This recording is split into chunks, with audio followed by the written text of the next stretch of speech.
கடைக்கு போனால் போதும், கையில் காசெல்லாம் செலவாயிடும்.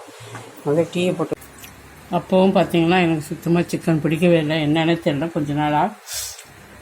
ஹாய் ஃப்ரெண்ட்ஸ், இப்போ பார்த்தீங்கன்னா மணி வந்து 11:40 ஆகுது. நான் வந்து இப்போ தான் கடைக்கு போனேன். திடீர்னு நினச்சிக்கிட்டு போயிட்டு சிக்கன் வாங்கிட்டு வந்துட்டேன்.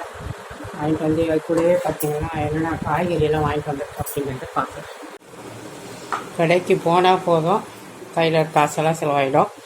வந்து டீயை போட்டு வச்சு டீ குடிச்சலாம், டயர்டாகிடுச்சு. வந்து மாம்பழம் வந்து இது 212 ரூபா. அதுலேயும் பாருங்கள் ஒன்று தெரியாமல் இந்த மாதிரி தூக்கின்னு வந்துட்டேன். கீழே பாருங்கள் போயிடுச்சு. சரி ஓகே, இது வந்து 200 ருபீஸு 2 கிலோ. இந்த பலாக்கொட்டையை பார்த்தீங்களா, கெஞ்சி வாங்க வேண்டியது 12 கிலோ 1 கிலோ கொடுப்பாங்களாம் பலாக்கொட்டை. நான் 2 நாள் கேட்டு பார்த்துட்டு கடைசியில் இன்றைக்கி தான் கொடுத்தாப்புல அந்த ஆள் 20 ருபீஸ்க்கு. அதுக்கப்புறம் ஒரு இது வந்து கீரை பார்த்திங்கன்னா வேறு கடையில் வாங்கினது 15 ரூபா.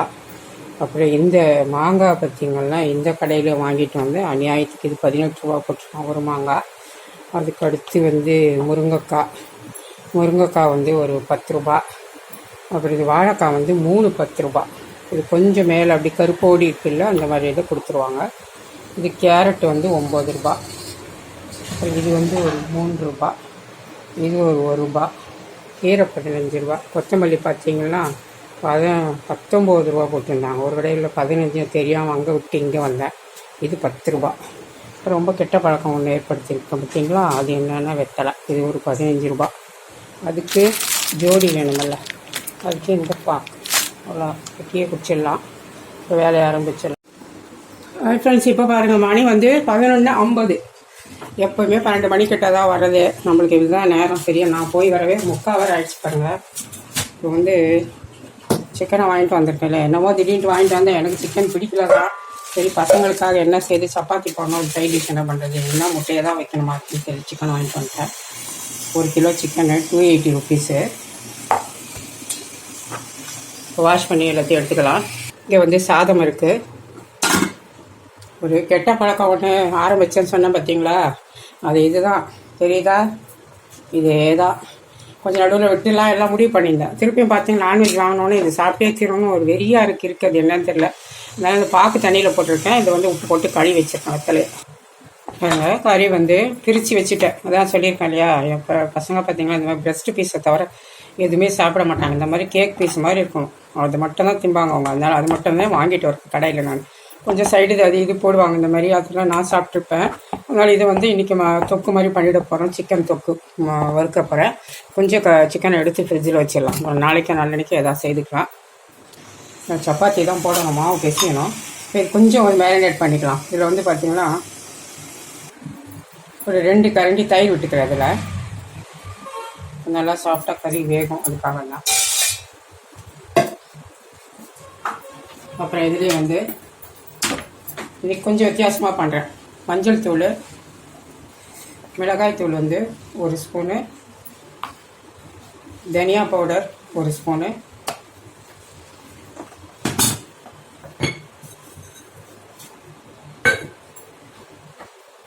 ஒரு ஸ்பூன் அளவுக்கு தூள் உப்பு போட்டுக்கலாம். இஞ்சி பூண்டு இன்னும் அரைக்கலாம். நான் வேறு இது மட்டும் நல்லா பெசரி ஒரு 5 நிமிஷம் ஊறட்டும். அதுக்கப்புறமா நம்ம இஞ்சி பூண்டெல்லாம் கொஞ்சம் அரைச்சி எடுத்து போட்டுக்கலாம். ஒதுக்கி இல்லை என்கிட்ட எதுவுமே. இவ்வளோ காரம் போட்டுருக்கேன். வெங்காயம், தக்காளி, புதினா, கொத்தமல்லி எல்லாம் போடணும். இது அப்படியே இருக்கட்டும். இப்போ வந்து கொஞ்சம் இஞ்சியும் பூண்டு எடுத்து வச்சுட்டேன். இப்போதைக்கு கொஞ்சம் தனியாக அரைச்சி வச்சுக்கலாம். மிக்ஸி ஜாரில் போட்டு தேவையான அளவு சிக்கன் போட்டுக்கின்னு மீதி எடுத்து வச்சுட்டேன். நாளைக்கு யூஸ் பண்ணிக்கலாம். அதுக்கப்புறம் தான் நான் மொத்தமாகவே அரைக்க போகிறேன். அதனால் இப்போதைக்கு கொஞ்சம் அரைச்சிக்கிறேன். இப்போ வந்து இஞ்சி பூண்டு அரைச்சிட்டேன். இது வந்து சரியாக மசியல, கொஞ்சமாக தான் மசிஞ்சிருக்கு, பரவாயில்ல. இதில் வந்து ஒரு ஸ்பூன் வந்து போட்டுக்கிறேன், 1 டேபிள் ஸ்பூன் அளவுக்கு. அதுக்கடுத்து பார்த்தீங்கன்னா இதில் இது வரும் 3 வெங்காயம் மீடியம் சைஸு, 3 தக்காளி கட் பண்ணி வச்சுருக்கேன். அதையும் அதிலே போட்டுருவோம். தூக்கி எல்லாத்தையும் போட்டு இன்றைக்கி பாருங்கள் 3 தக்காளி அப்படியே பிசைஞ்சு விட்டுருவோம். ஏன்னா தொக்குன்னு கேட்பா என் பொண்ணு. அதுக்கப்புறம் நல்லா ஒரு கைப்பிடி அளவு புதினாவும் கொத்தமல்லியும், கொஞ்சம் புதினா கம்மியாகவும் கொத்தமல்லி அதிகமாக சேர்த்துருக்கேன். இப்போ இது எல்லாத்தையுமே நல்லா மிக்ஸ் பண்ணிவிட்டு அப்படியே தாளித்து விட்டுடலாம் நம்ம. புரியுதுங்களா? இதில் இன்னும் கொஞ்சம் இன்க்ரீடியன்ட் சேர்க்க வேண்டியது இருக்குது. இப்போ இதில் வந்து ஒரு சின்ன ஸ்பூனில் சோம்பு போடுறேன். கரம் மசாலா பவுடர் ஒரு சின்ன ஸ்பூனில், மட்டன் மசாலா பவுடர் சின்ன ஸ்பூன். அவ்வளோதான். எல்லாத்தையும் மிக்ஸ் பண்ணிடலாம். இப்போ எல்லாத்தையும் மிக்ஸ் பண்ணி கொடுத்துட்டு அப்படியே தாளித்து விட்டுற போகிறோம். நம்ம வேறு எதுவுமே சேர்க்க போகிறதில்ல. இதில் எல்லாம் சேர்த்துட்டோம். அப்படியே கூட எண்ணெயை ஊற்றி கூட இதிலே கூட நம்ம தாளிக்கலாம். அப்படியே இருக்கட்டும். இதில் வந்து ஒரே ஒரு ஸ்பூன் டொமேட்டோ கெச்சப் ஊற்றிக்கேன். அது வேணும்னா போட்டுக்கோங்க, இல்லைன்னா விட்டுருவோம். நான் பக்கம் போடுவேன் கொஞ்சம், அவ்வளோதான். இப்போ குக்கரில் கொஞ்சமாக எண்ணெய் விட்டுருக்கேன் பாருங்கள். ஒரு கரண்டி இருக்க அளவு விட்டுருக்கேன். இதில் பட்டை, லவங்கம், ஏலக்காய், அன்னாசிப்பூ என்ன இருக்கோ அதையெல்லாம் போட்டு விட்ருவோம். பொரிட்டோம். அதுக்குள்ளேயே நம்ம தூக்கி இந்த சிக்கனை வந்து போட்டு போகிறோம். அதிலே இப்போ வந்து சிக்கனை போட்டுடலாம். இதே எண்ணெய் போட்டும் கரட்டி வைக்கலாம். நான் இன்னைக்கு சும்மா பட்டெல்லாம் விட்டு போட்டு விட்டேன். அந்த பாத்திரம் எண்ணெய் ஆகிடும் அப்படின்னு போடலை. நீங்கள் இதிலே கூட ஒரு கரண்டி எண்ணெயை ஊற்றி நல்லா ஒரு அரை மணி நேரம் அந்த சிக்கன் எல்லாம் போட்டு ஊற வச்சுட்டு அதுக்கப்புறம் அது மாதிரி தாளிச்சு விட்டிங்கன்னா நல்லா அழகாக வெந்துடும். இதுக்காக நீங்கள் ரொம்ப வேலை மெனக்கிடணும்னு அவசியம் இல்லை. அவசரமாக செய்யும்போது இது செய்யுங்க. அதே சமயம் வந்து நல்லா நம்மளுக்கு வந்து குக்கரில் வெங்காயம் தக்காளி போட்டு பண்ணுறதுனால நல்லா தொக்கு வரும். தொக்கு வேணும்னு நினைக்கிறவங்க இப்படி பண்ணுவோம். ஏன்னா நல்லா வெந்துடும் தக்காளியும் வந்துடும். சும்மா அப்படி வதங்கட்டும். கொஞ்சம் மூடி வைக்கலாம். ஒரு 2-3 நிமிஷம் அப்படியே வதங்கி வரட்டும். இப்போ இதில் கொஞ்சம் தண்ணி கழுவிட்டு மிக்ஸி ஜாரெல்லாம் கழுவிட்டு அதில் சேர்த்து விட்ருவோம். அவ்வளோதான். இது வேகணும் இல்லையா, அதுக்காக தான். தண்ணி கூட தேவையில்லை. பட் இருந்தாலும் கழுவி ஊற்றிருக்காங்க தண்ணியை. நல்லா மிக்ஸ் பண்ணி கொடுத்துட்டு நல்லா ஒரு 3 விசில் வச்சுட்டு ஆஃப் பண்ணிக்கலாம். சிக்கன் கொஞ்சம் நல்லா வெந்தால் தான் சாப்பிடுவாங்க எங்கள் வீட்டில். அதனால் எல்லாத்தையும் மிக்ஸ் பண்ணிவிட்டு மூடிடலாம். ஒரு 3 விசில் வரட்டும், ஆஃப் பண்ணிக்கலாம். இங்கே வந்து மாவு பிசைஞ்சிட்டேன். நல்ல வேலை மாவு கடைசி மாவு அவ்வளோதான் இருந்தது. பரவாயில்ல, இப்போதைக்கு இன்றைக்கி வந்தால் போதும். பிசைஞ்சு வச்சுட்டேன். இங்கே வந்து சிறுகீரை வாங்கிட்டு வந்திருந்தேன். 15 ரூபாய். இது கொஞ்சம் எடுத்து வச்சிடலான்னு பார்த்தேன். சரி பரவாயில்ல, பொரியல் பண்ணால் அதில் பார்த்து அவன் சாப்பிட்டுடலான்ட்டு நான் கட் பண்ணி வச்சுட்டேன். க்ளீன் பண்ணிவிட்டு அதுக்கு வெங்காயமாக ஒரு 2-3 பல்லு, இல்லை பெரிய பல்லு பூண்டு எடுத்து வச்சுருக்கேன். இப்போ வந்து குக்கரை வந்து ஓப்பன் பண்ணிட்டேன். சிக்கனு அது வந்து அடுப்பில் வச்சு கொதிச்சிட்ருக்குது. இப்போ தான் ஓப்பன் பண்ணேன். சிக்கன்லாம் நல்லா வெந்திருக்கும். 3 விசில் வந்தது, வெந்துடுச்சு. ஏன்னா தண்ணி நிறைய இருக்குது, கொதிக்கட்டும். அப்போ கடாயில் நம்ம மாற்றிக்கலாம். இந்த பக்கம் வந்து கீரை பொரியலாம் தாளிச்சிடலாம். இங்கே வந்து கடுகு, உளுத்தம் பருப்பு, ஒரே ஒரு காஞ்ச மிளகா, சின்னது கிள்ளி போட்டுருக்கேன். அது காரம் ஜாஸ்தி இருக்குது. பூண்டு போட்டேன். அப்படியே கொஞ்சம் வெங்காயம் வதங்கிட்டு அது மேலேயே அப்படியே கீரையை போட்டு கொஞ்சமாக உப்பு மட்டும் சேர்த்துடுவோம். வேறு எதுவுமே போட போகிறதில்லை இன்னைக்கு நான். அப்படியே போதும்.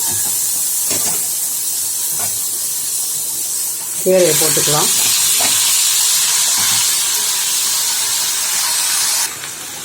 கொஞ்சமாக உப்பு கொஞ்சமாக தான் போட்டிருக்கேன். இதை அப்படியே மூடி வைக்கலாம். அப்படியே வேகட்டும். அடுத்து இங்கே குழம்பு இங்கே கடாயை வச்சுட்டேன். இப்போ வந்து ஒரு கடாயில் வந்து ஒரு 2 டேபிள் ஸ்பூன் ஆயில் விட்டுருக்கேன். ஏற்கனவே நம்ம ஒரு டேபிள் ஸ்பூன் ஆயில் விட்டுருந்தோம். இப்போ நான் இந்த சிக்கன் வந்து வெந்தது அப்படியே போட்டுருக்கேன்.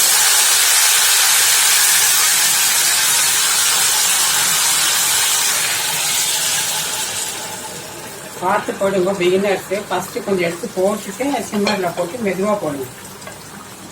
எங்களுக்கு தெரியும் அப்படி போடுறோம். டக்குன்னு போட்டிங்கன்னா தண்ணியோட முகத்துலலாம் அடிச்சு விட்டுரும். பாருங்கள் எவ்வளோ தண்ணி, அந்த இஞ்சி பூண்டு கழுவி ஊற்றுறதுனால அவ்வளோ தண்ணி வந்துடுச்சு. இது அப்படியே சுண்டி வரட்டும். பொரியல் பாருங்கள், ஓப்பன் பண்ணிட்டேன். எவ்வளோண்டு ஆச்சு பாருங்கள். கொஞ்சமாக நான் இட்லி மிளகாய் பொடி போட்டுக்கிறேன். தேங்காய் போடல, அதனால போட்டுறாங்க. நல்லா வாசனையாகவும் இருக்கும். நல்லா உளுந்தெல்லாம் வாசனை நல்லாயிருக்கும். வறுத்த உளுந்து பொடி போட்டு அவ்வளோதான். தேங்காய் பழம் நீங்கள் இந்த மாதிரி ட்ரை பண்ணுங்கள், ரொம்பவே நல்லாயிருக்கும். பூண்டு மட்டும் நிறைய தட்டி போட்டுக்கோங்க. அதுக்கப்புறம் இங்கே பார்த்தீங்கன்னா யூடியூப் சேனலில் பார்த்தேன். அப்போ பசங்க அம்மா தேங்காய் ஊற்றுறதுக்கு முன்னாடி எடுத்து வைமா, தண்ணி குழம்பு டேஸ்ட்டாக இருக்கும், செம்மையாக இருக்கும்னு வாங்க எப்போவுமே வீடியோவில். அதுக்காக நான் கொஞ்சோண்டு எடுத்து வச்சுருக்கேன். பார்ப்போம் எப்படி இருக்குன்னு பார்க்கலாம். இப்போ வந்து இது ஏன்னா நம்ம வந்து அதில் எல்லாமே சேர்த்துட்டோம். எதுவுமே இப்போ சேர்க்க வேண்டியது இல்லை. அதனால் அப்படி எடுத்து வச்சு சாப்பிட்லாம். ஒன்றும் தப்பு இல்லை. நம்ம எல்லா ஐட்டத்தையும் அதில் சேர்த்தாச்சு. கொத்தமல்லியிலேருந்து எல்லாமே போட்டாச்சு. தண்ணி வற்றி வரட்டும். இப்போ நான் என்ன பண்ண போகிறேன் பார்த்தீங்கன்னா மறந்துட்டேன். ஒரு பாதி முருங்கைக்காயை சேர்த்து விட்டுடலாம். ஏன்னா காய் எதுவுமே இல்லையே போட்டு வறுக்கான்னு பார்த்தேன். கத்திரிக்காயெலாம் ரொம்ப கசக்குது இப்போல்லாம். அதனால அது வேணாம், அந்த சிக்கனை கெட்டு போயிடும். ஒரு பாதி முருங்கைக்காயை போட்டிருக்கேன். அப்படியே மூடி போட்டு வேக விடலாம். இப்போ ஓப்பன் பண்ணலாம். ஒரு 5 நிமிஷம் ஆகிருக்கும். முருங்கைக்காய் போட்டு இப்போ கொஞ்சமாக மிளகுத்தூள் போட்டுக்கலாம். நம்ம கொஞ்சம் லிவரெல்லாம் அதில் சேர்த்துருக்கோம் இல்லையா, அதுக்காக கொஞ்சம் மழைக்கும் கொஞ்சம் மிளகு போட்டால் நல்லது. அதனால கொஞ்சம் நல்லா பெப்பர் ஒரு 1/2 ஸ்பூன் பெப்பர் பவுடர் போட்டுக்கலாம். அவ்வளோதான். இப்போ நம்மளோட சிக்கன் முருங்கைக்காய் ஃப்ரை, சிக்கன் ஃப்ரை சொல்லி சிக்கன் மசாலா, சிக்கன் கறி, பெப்பர் கறி. நிறைய பெப்பர் போடலாம், கம்மியாக தான் போட்டிருக்கேன் நான். அவ்வளோதான். அந்த தொக்கோடு இருந்தால் நல்லாயிருக்கும். அதுக்கு மேலே ரொம்ப இந்த கொத்தமல்லி, புதினா தேவைப்பட்ட அந்த ஒரு பச்சை மிளகா போட்டுருக்கேன். நம்மளோட சிக்கன் கறி ரெடி ஆகிடுச்சு. அவ்வளோதான். இப்போ நம்ம ஸ்டவ் ஆஃப் பண்ணிக்கலாம். சிக்கன் முருங்கைக்காய் போட்டு நல்லா தொக்கு மாதிரி பண்ணியிருக்கோம். அடுத்து இங்கே என்ன சமையல் இருக்குது அப்படிங்கிறதையும் நம்ம பார்த்துடலாமா? வாங்க. இங்கே வந்து நான் நேற்று சாதமே இருந்ததா, அதனால் அதையே வச்சுட்டேன். இவ்வளோ சாதம் இருக்குது, வடிக்கலை. அடுத்து இங்கே அந்த சிக்கன் தண்ணி குழம்புன்னு சொல்லுவாங்க, அது கொஞ்சம் எடுத்து வச்சுருக்கேன். இங்கே வந்து ரசம், பொடி ரசம் இருக்குது. சிறுகீரை பொரியல் இருக்குது. அடுத்து வந்து இங்கே வந்து மாம்பழம். அடுத்து இங்கே வந்து நேற்று வச்ச சாம்பாரும் கொஞ்சம் இருக்குது. அதுக்கப்புறம் இங்கே சிக்கன் வறுவல். இவ்வளவும் இருக்குது இன்றைக்கி. இதான் லஞ்சு. அடுத்து இங்கே வந்து சப்பாத்தி போட போகிறேன். மாவுலாம் திரட்டு போகிறேன். இப்போ பிசைஞ்சு வச்சுருக்கேன். இங்கே வந்து சப்பாத்தியை சுட்டுட்ருக்கேன். இது வந்து டின்னர் பாக்ஸுக்காக தான் சுட்டு வச்சுட்ருக்கேன். 3 சுட்டுட்டா, அதுக்கப்புறம் ஒன்றே என்னோட டாட்டர் சுட்டுருக்கேன். அவ்வளோதான்.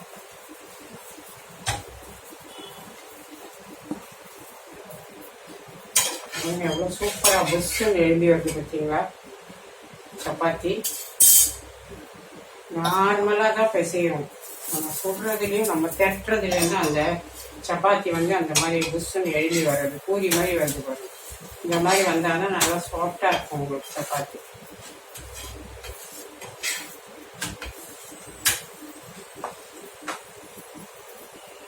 பார்த்தீங்கன்னா சப்பாத்தி சுட்டு முடிச்சாச்சு. என் பொண்ணு சைஸுக்கு ஒரு பெரிய ஜாயின் சப்பாத்தி சுட்டாச்சு. ஒரு டின்னர் பாக்ஸுக்கு சுட்டுட்டேன். டின்னர் பாக்ஸில் வச்சிடலாம். கொஞ்சம் சப்பாத்தி சுட்டுட்டேன். வந்து டின்னர் பாக்ஸுக்கு வச்சிடலாம். எப்பவும் போல் ஒரு 3 சப்பாத்தி அண்ணி இருக்கு. அவ்வளோதான், வச்சாச்சு. இது வந்து நம்ம வந்து சிக்கன் மசாலாவை வச்சுக்கலாம். வந்து வச்சு விட்டுடலாம். அதை ஏன்னா வெறும் பீஸாக வைக்கிறதுனால நம்ம பார்த்து வைக்கணும். அது இங்கே வந்து ஒருத்தருக்கு வச்சாச்சு. இங்கே வந்து டின்னர் பாக்ஸுக்கு வச்சுட்டேன். அவ்வளோதான், எடுத்து வச்சுட்டு நம்ம சாப்பிட ஆரம்பிச்சிடலாம். இப்போ வந்து சாதம் போட்டாச்சு. மணி 2க்கு மேலேயே ஆகுது. இப்போ வந்து நம்மளோட பீஸ் இருக்கு இல்லையா, அதை எடுத்து வச்சுக்குவோம். முருங்கைக்காய், இந்த அக்காவையும் எடுத்து கொஞ்சம் வச்சுக்கிட்டு நம்மளோட லெக் பீஸு, அப்புறமா இன்னொரு பீஸு. அவ்வளோதான், முருங்கைக்காய். அப்புறம் தொக்கு. அவ்வளோதான், இதை எடுத்து வச்சுடுவோம். வந்து பொரியல், கீரை பொரியல் வச்சுக்கலாம்.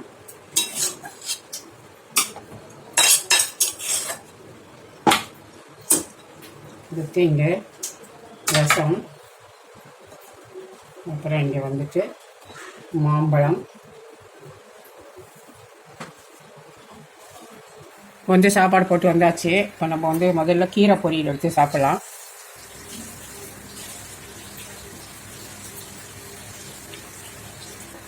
எப்பவுமே இந்த கீரை பொரியல் ஒரு மருந்து வாசனை. பூச்சி மருந்து மாதிரி அடிச்சிடுறாங்க இப்போ நிறையா. மாதிரி ஸ்மெல்.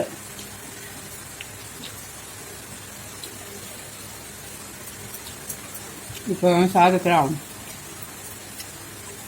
இந்த தண்ணி குழம்பு எடுத்து வச்சோம் பார்த்தீங்களா, லைட்டாக ஒரு சார் பார்ப்போம். லைட்டானா நல்லா தான் இருக்கும். நம்ம அது மாதிரி சாப்பிட்றதெல்லாம் எனக்கு தெரியல, பார்க்கலாம். சூப் மாதிரி இருக்கும் நினைக்கிறேன். பெப்பர் போட்டிருந்தா சூப் போலே இருக்கும்.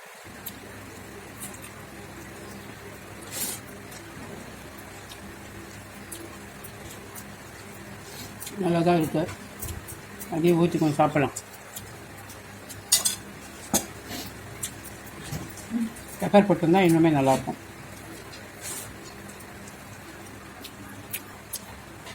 குழம்பு ஊற்றி கொஞ்சம் சாப்பிட்டுட்டேன் நான். பரவாயில்ல, நல்லா தான் இருந்தது. காரசாரமாக சாம்பார் கொஞ்சம் எடுத்து ஊற்றிக்கிறேன்.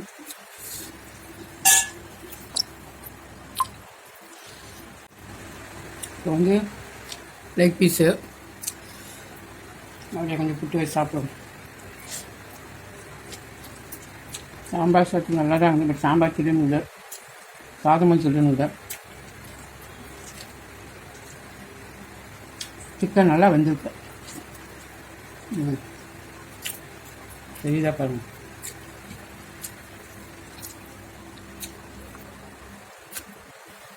இப்போ ரசம் ஊற்றிட்டேன் அதே சாதத்துலேயே. நான் வேறெல்லாம் எடுத்துக்கல, கொஞ்சம் இருந்தது. முருங்கைக்காய் பார்க்கலாம். முருங்கைக்காய் பொதுவாக வறுக்க யாரும் போட மாட்டாங்க. ரிலேட்டிவ் வீட்டில் ஒரு நாள் போட்டுருந்தாங்க, அதான் இருந்துச்சு. சரி, இன்னைக்கு ஒரு காய் இல்லை, நான் அந்த முருங்கைக்காயை வறுக்க போட்டேன்லாம் போட மாட்டேன். பரவாயில்ல, ஸோ அப்படியே முடிச்சிடலாம். சிக்கன் போய் கடையில் வாங்கிட்டு வந்து தான் செஞ்சேன். அப்போவும் பார்த்தீங்கன்னா எனக்கு சுத்தமாக சிக்கன் பிடிக்கவே இல்லை. என்னென்ன தெரியல, கொஞ்ச நாளாக ஜெப்டாவில் வாங்கினா அப்படி இருக்குன்னு சொல்லிட்டு சிக்கனே வேணாம் போலே இருந்தது. சரி, கடையிலாக வாங்கிட்டு வந்து சாப்பிட்டு பார்க்கலாம். எனக்கு அதுவுமே கூட ஒன்றும் சரிப்பட்டு வரல, எனக்கு பிடிக்கலன்னு நினைக்கிறேன். இனிமேல் கொஞ்சம் கொஞ்சமாக சிக்கனை விட்டுறணும்னு நினைக்கிறேன்.